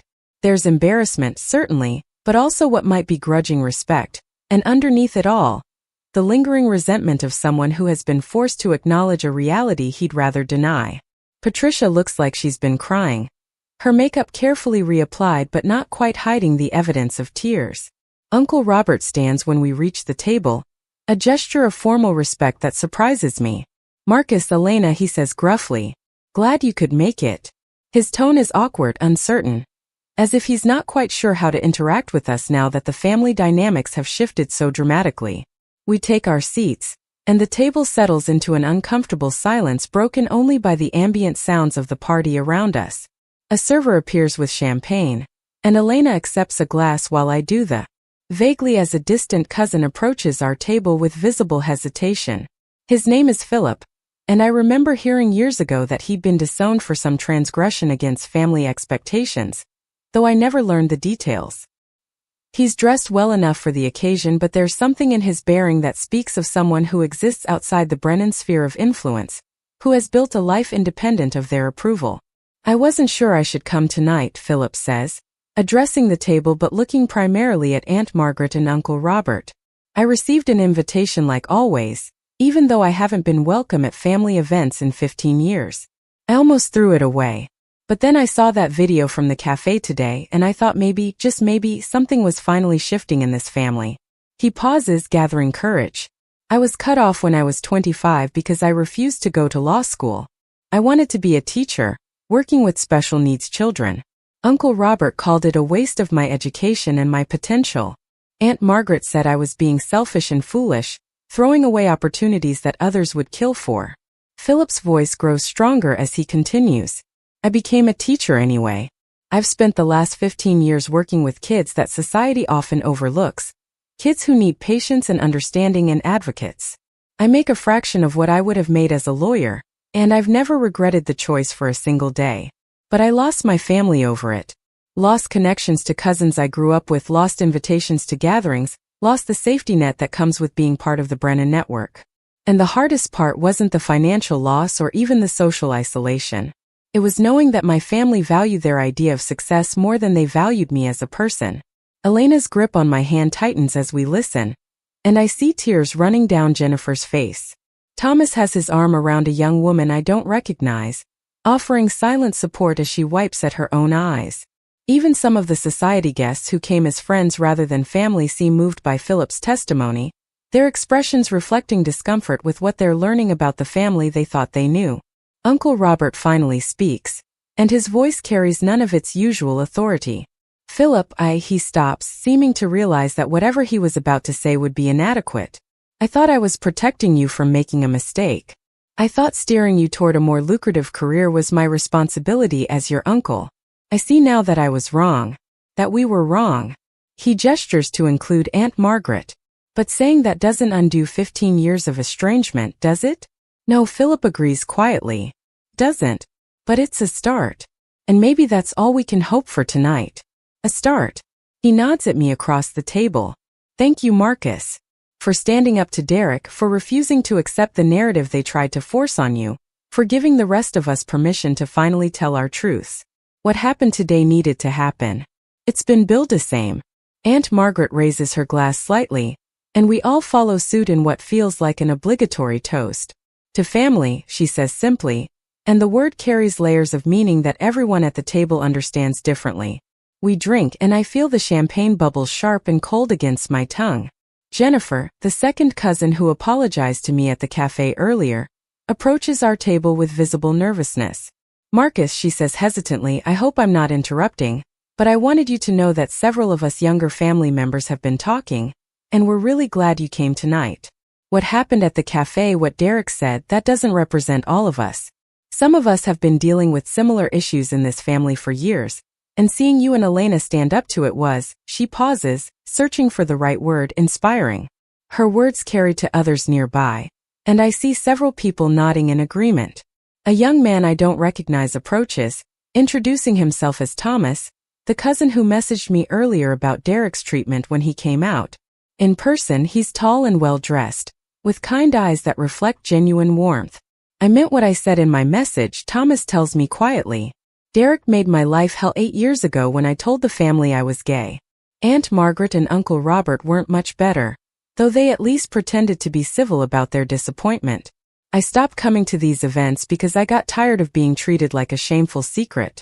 But watching that video today, seeing someone finally call out the toxicity in this family, It made me think maybe things could actually change. More relatives appear, forming a small crowd around our table, and I realize that Derek's public humiliation has opened a floodgate. These are the family members who have been judged, dismissed, or pushed aside for not meeting Brennan's standards. They're sharing stories of their own experiences, creating an impromptu support group, right there in the middle of the elegant reception. Aunt Margaret watches this gathering with an expression that cycles through surprise, discomfort, and finally something that might be dawning realization. Uncle Robert looks distinctly uncomfortable, shifting his weight and adjusting his tie repeatedly. Derek has gone very quiet, staring at his champagne glass as if it might provide an escape route. Patricia has excused herself, presumably to the restroom, unable to face the mounting evidence of her husband's pattern of cruelty. A woman in her 50s approaches, introducing herself as Caroline, Uncle Robert's younger sister, who I barely remember from childhood. I moved to California 30 years ago, she says, her voice carrying the weight of long-held pain, because this family made it clear that my choices weren't acceptable. I married a teacher, not a businessman. We lived modestly by Brennan's standards, and I was tired of being treated like I'd failed somehow. She looks directly at Aunt Margaret. It took me decades to build a life I'm proud of, but I did it without Brennan approval or support. Sounds familiar, doesn't it, Marcus? The ballroom has gone noticeably quieter as more people tune into what's happening at our table. The string quartet continues playing. Servers still circulate with drinks and food, but the social energy has shifted. What started as an elegant society reception is transforming into something more raw and honest. The video from the cafe has apparently given people permission to voice grievances that have festered for years. Aunt Margaret stands slowly, her composure cracking as she surveys the gathering crowd of relatives sharing their stories of rejection and judgment. When she speaks, her voice wavers in a way I've never heard before. I had no idea, she begins, then stops. No, that's not true. I had some idea. But I chose not to see the full picture because acknowledging it would mean acknowledging that Robert and I, that our generation of this family, created something toxic in our pursuit of maintaining standards and legacy. Uncle Robert looks like he wants to argue, to defend their choices, but Aunt Margaret silences him with a raised hand. No, Robert, she says firmly. We need to hear this. All of it. Because clearly we've been failing as family leaders for a very long time, and pretending otherwise serves no one. What follows is remarkable and painful in equal measure. For the next hour, family members take turns sharing their experiences. Stories emerge of children pressured into careers they hated, of marriages discouraged because partners weren't wealthy enough, of talents dismissed because they didn't generate sufficient income, of entire branches of the family tree that withered from lack of support and acceptance. Derek's treatment of me, it turns out, was just one visible example of a systemic problem that infected multiple generations. Elena's hand finds mine under the table, squeezing gently, grounding me as we bear witness to this unexpected outpouring of family trauma. I catch Derek's eye across the table, and for the first time I see something other than arrogance or defensiveness there. He looks shaken, forced to confront the reality that his behavior wasn't an isolated incident, but part of a larger pattern he participated in and perpetuated. Thomas shares how he attempted suicide at 23 after Aunt Margaret suggested he seek conversion therapy. Caroline talks about her daughter, my cousin who I've never met, who struggled with addiction partly because she felt she could never measure up to family expectations. Jennifer describes her divorce and how the family's judgment made the hardest period of her life even more isolated and painful. Each story adds another layer, another example, until the cumulative weight of family dysfunction becomes impossible to ignore. The ballroom feels different now, charged with an energy that has nothing to do with celebration, and everything to do with the kind of reckoning that happens when truth finally breaks through decades of carefully maintained pretense. The string quartet has stopped playing, apparently sensing that their elegant background music is no longer appropriate for what this gathering has become. Servers hover uncertainly at the edges of the room, unclear whether they should continue their rounds or retreat entirely. The Phoenix Society elite who came expecting a standard Brennan family event are witnessing something far more raw and authentic than anything their social calendars typically offer. Aunt Margaret has sunk back into her chair, and for the first time in my memory, she looks her age. The imperious bearing that usually defines her presence has crumbled, leaving behind a woman confronting the legacy she's helped create. Uncle Robert stands behind her chair with his hands gripping the back, his knuckles white with tension as he listens to family member after family member describe the wounds inflicted by Brennan family standards and expectations. A middle-aged man I recognizing for years. Derek has been silent through all of this, his face a mask that reveals nothing of his internal processing. But now he stands abruptly, his chair scraping loudly against the floor. Everyone at the table and many people in the surrounding area turn to look at him. Patricia has returned from the restroom and hovers near the table, uncertain whether to sit or remain standing.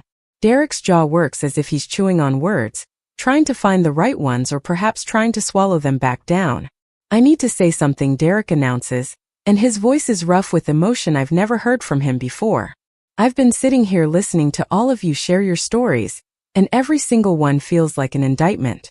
Not just of mom and dad, though they certainly have accountability here, but of me. Of the way I've treated people, the judgments I've made, the standards I've used to measure worth." He looks directly at me.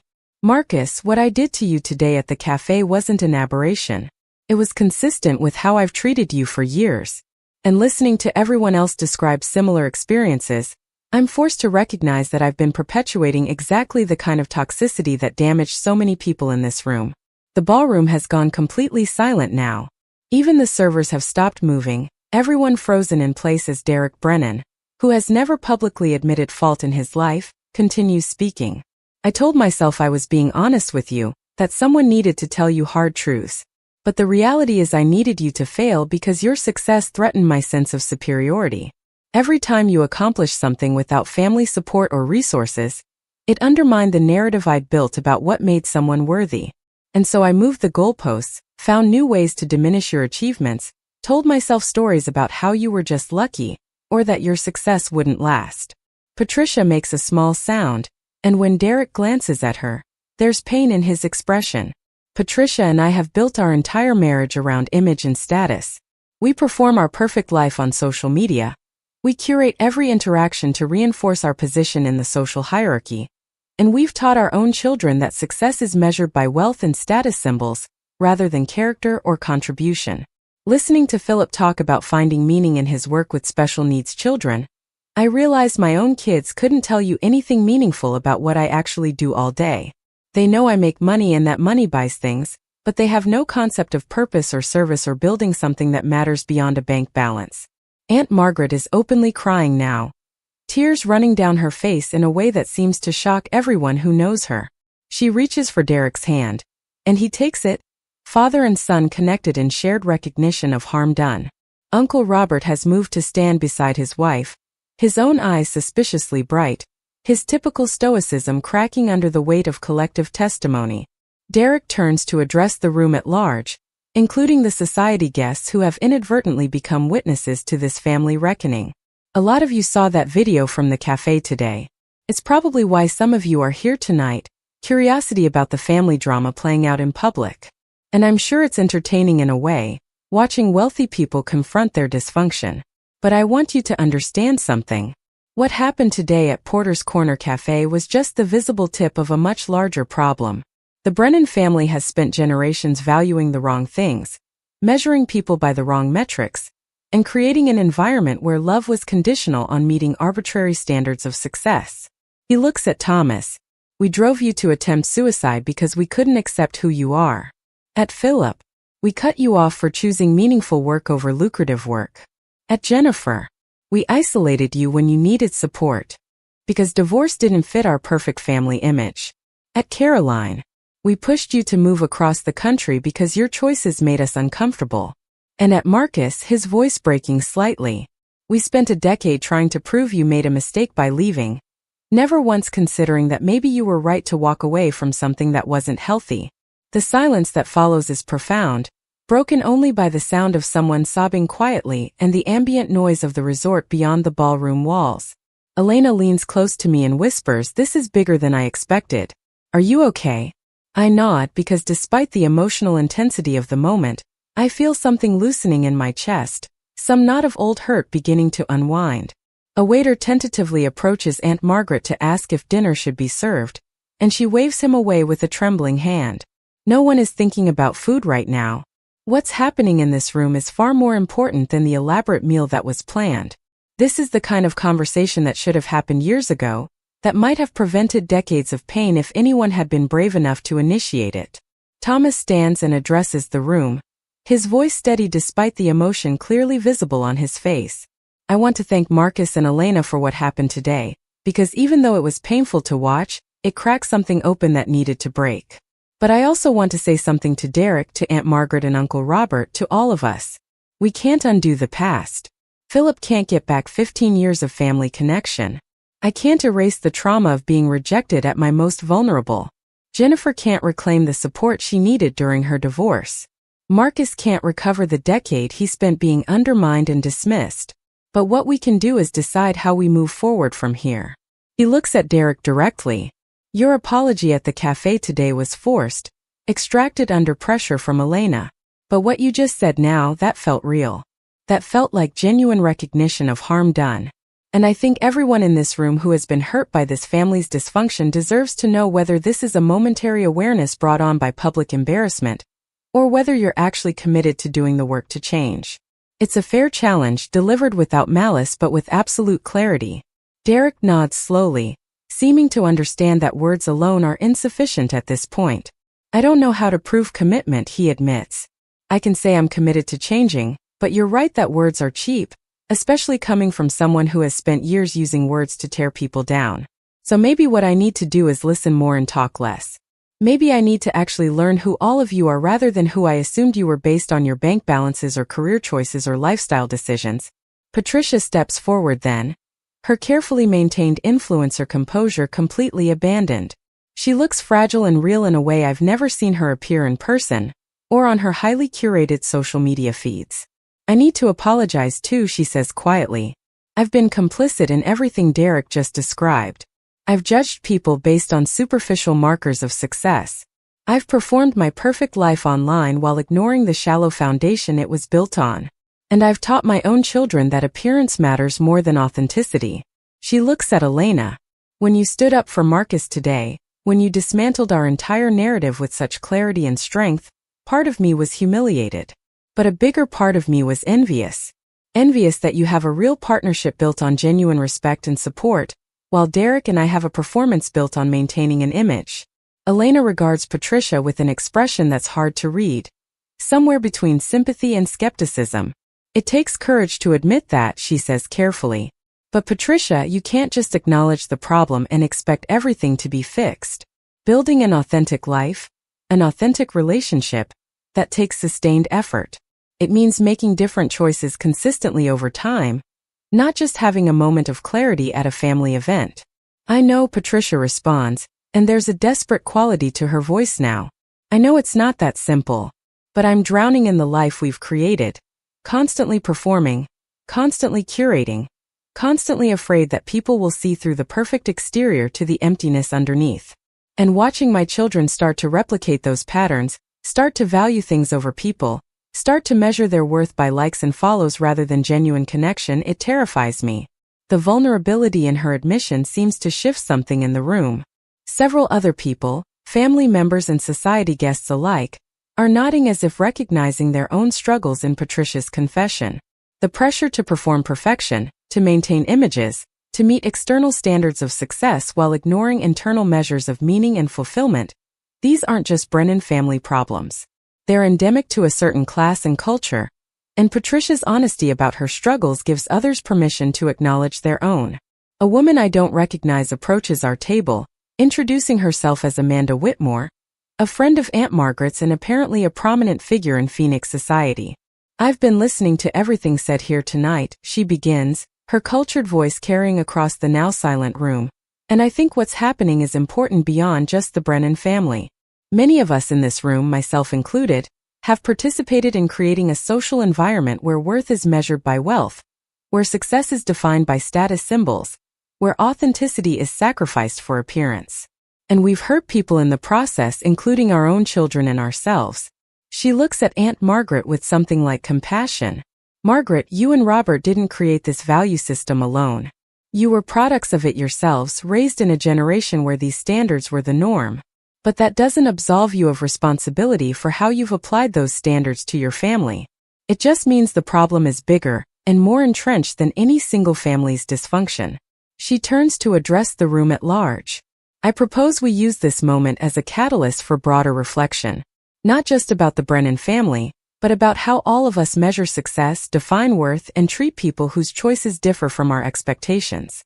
The suggestion hangs in the air, and I see people exchanging glances, some nodding thoughtfully while others look uncomfortable with the idea of extending this reckoning beyond its current scope.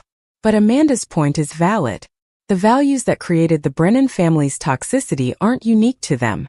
They're reflected throughout Phoenix's upper social circles, throughout corporate culture, throughout a society that often equates net worth with human worth.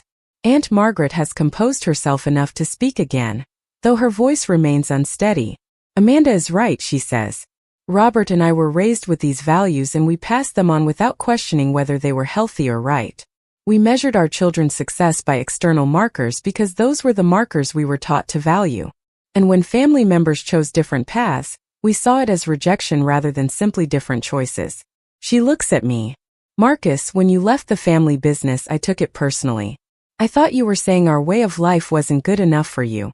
It never occurred to me that you might just be choosing your own path, that your choices weren't about us at all.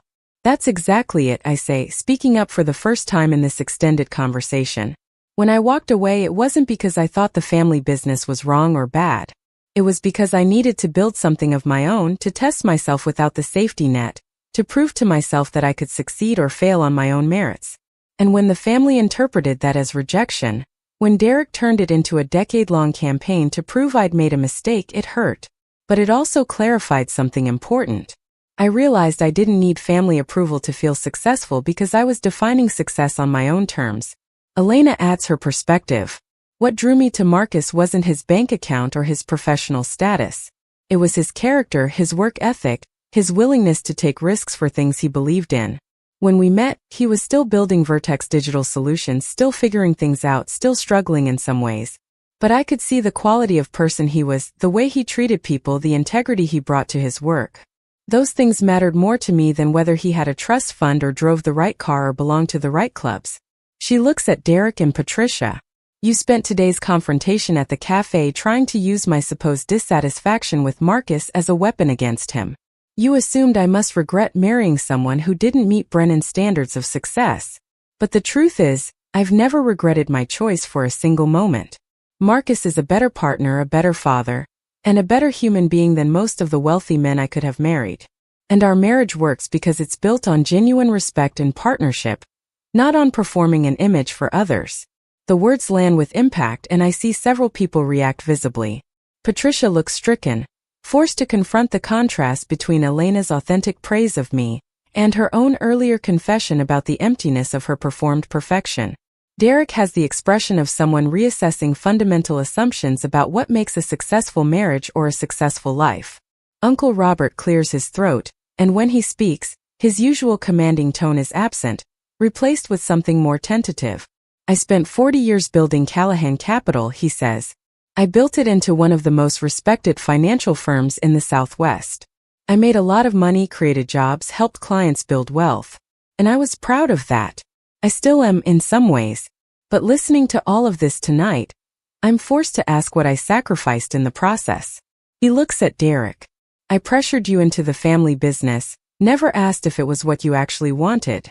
At Philip, I cut you off for choosing a career I deemed unworthy, never considered that you might find more meaning in your work than I ever found in mine. At Caroline, I made you feel unwelcome because your life didn't match my vision of what success should look like. He pauses, struggling with emotion. And Marcus, I stood by that window at the cafe today and watched Derek tear you apart. And I did nothing because some part of me still thought you'd made the wrong choice 10 years ago. I thought you'd thrown away opportunity, turned your back on advantages. But you built something substantial anyway. You built a successful company, a strong marriage, a family. And you did it without our help, which means you actually accomplished something I never did. You proved your success was genuinely yours rather than inherited or built on a foundation someone else created. The admission costs him something. That's clear from the way his voice breaks and his hands tremble slightly. Aunt Margaret reaches up to grip one of his hands, A gesture of support and solidarity. Around the room, people are openly crying now, the emotional dam thoroughly broken. This has gone far beyond a family reception, beyond even a family reckoning. It's become a moment of collective introspection about values and priorities, and the often invisible costs of pursuing external markers of success. My phone vibrates in my pocket, and I pull it out to see a message from Sofia Martinez. Turn on the news. You're about to go national.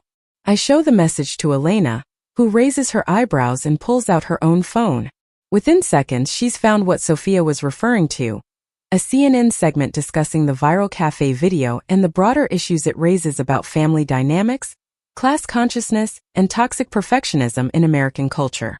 The segment features clips from the cafe video, interviews with psychologists discussing family estrangement and conditional love, and commentary from a sociologist about how economic anxiety manifests in interpersonal relationships. The anchor introduces it as a story that has resonated with millions of people who see their own family struggles reflected in what happened between Derek and me. The segment has apparently been shared widely enough that it's transitioned from local news curiosity to national conversation starter. I show the phone to Aunt Margaret, who watches the CNN segment with an expression of dawning horror and understanding. This isn't just about our family anymore, she says quietly. This has become a public referendum on values and priorities.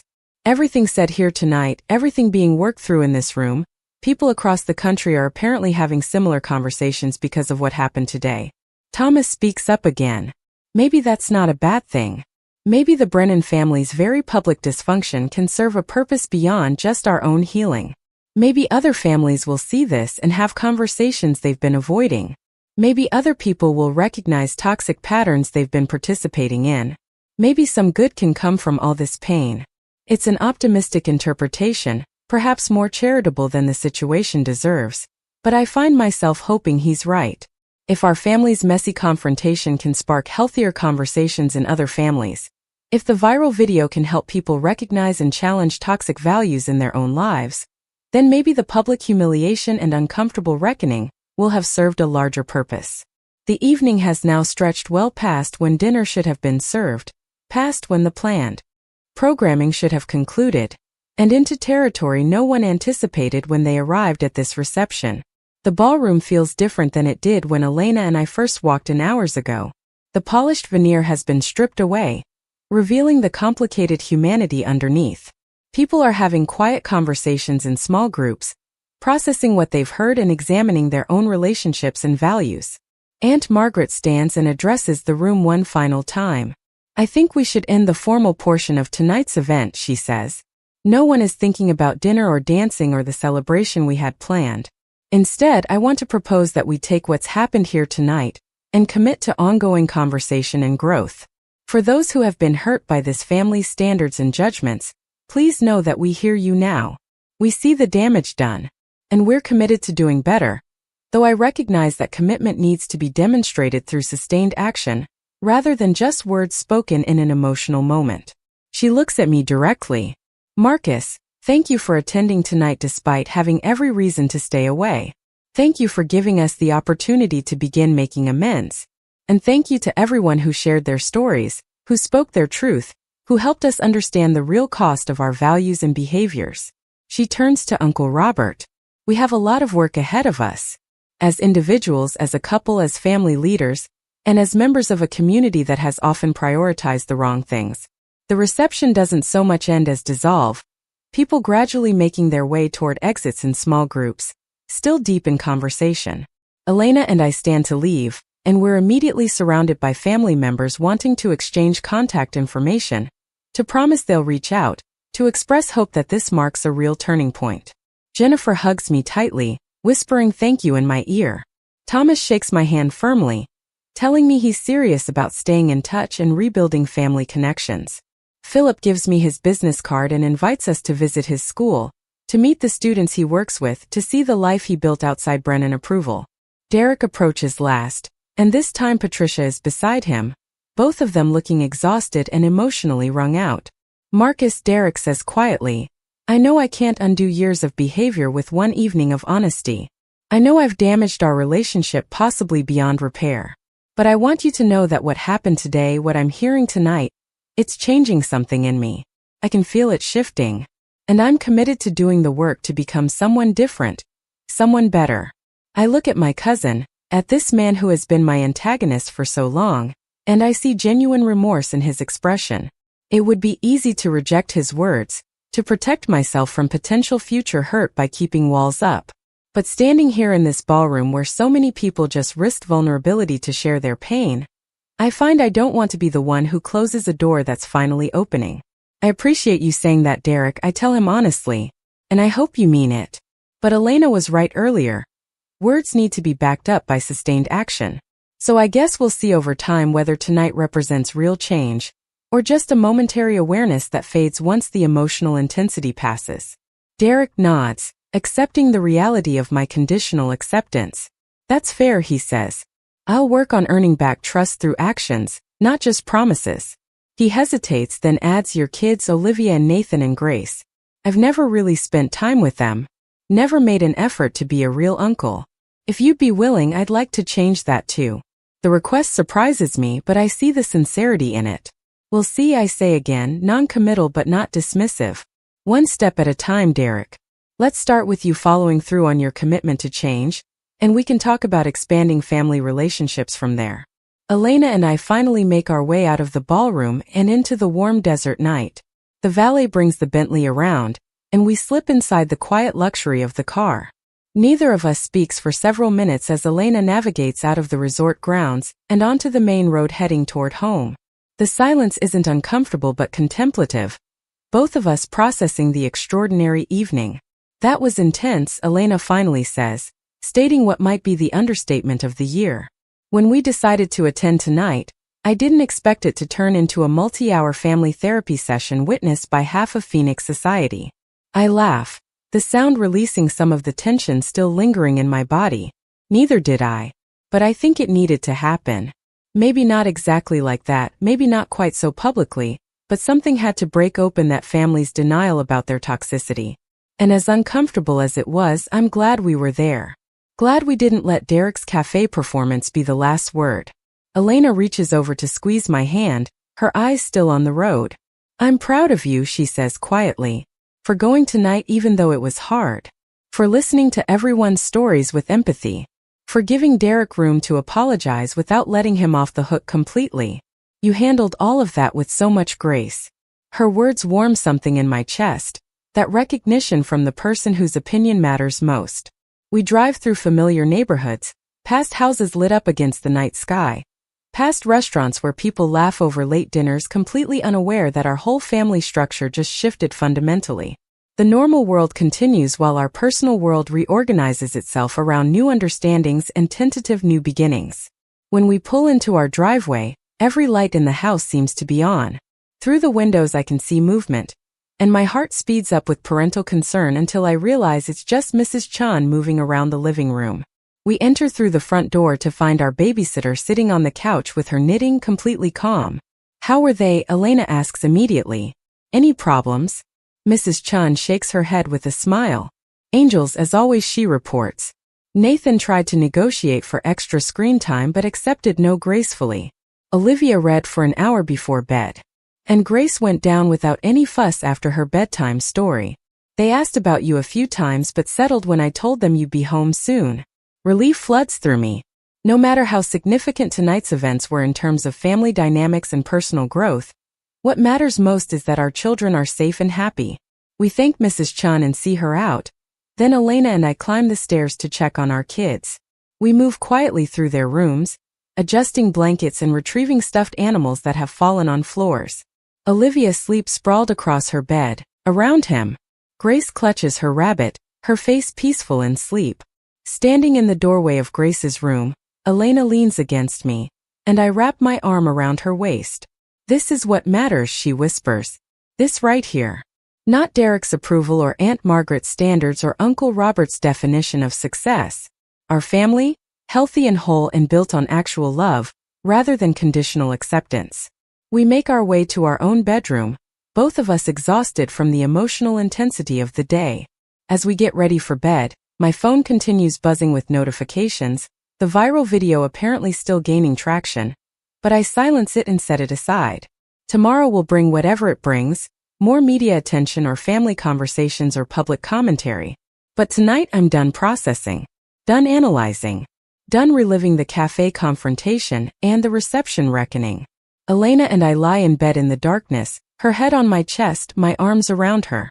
We don't talk about what happened today or what might happen tomorrow. We just breathe together in the quiet, grateful for each other, for our children, for the life we've built that doesn't require external validation to feel complete. Eventually her breathing deepens into sleep, and I follow shortly after, more at peace than I've been in years despite or perhaps because of the day's upheavals. The next morning arrives with Arizona sunshine streaming through our bedroom windows. I wake to find Elena already up, the smell of coffee drifting from downstairs along with the sounds of children's voices. I pull on comfortable clothes and make my way down to find my entire family gathered in the kitchen. Olivia is setting the table with serious concentration, Nathan is helping Elena with pancakes, and Grace is arranging fruit on plates with artistic dedication. "Morning, Daddy." Olivia greets me cheerfully.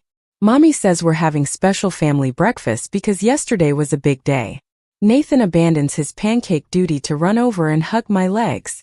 "Did you have fun at the grown-up party?" he asks. "Was there good food? Did you dance?" The questions are so normal, so innocent.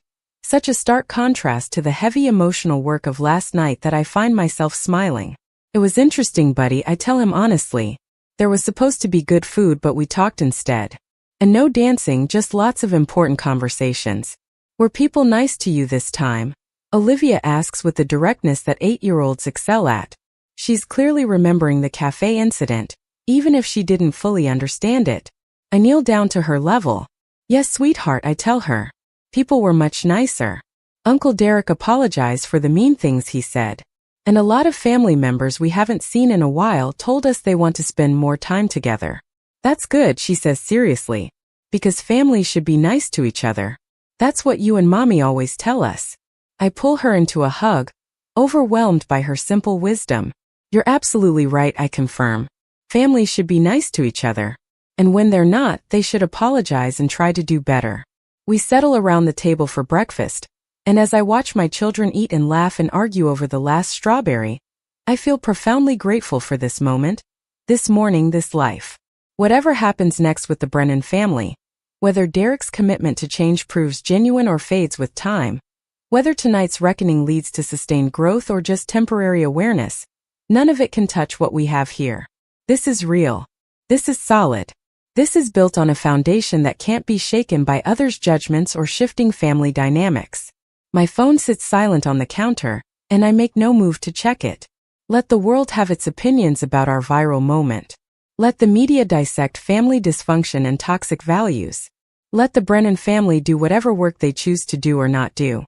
Here in this kitchen, with syrup-sticky children and coffee shared with my wife and morning sunlight painting everything gold, I have everything that actually matters. Up next, you've got 2 more standout stories right on your screen. If this one hit the mark, you won't want to pass these up. Just click and check.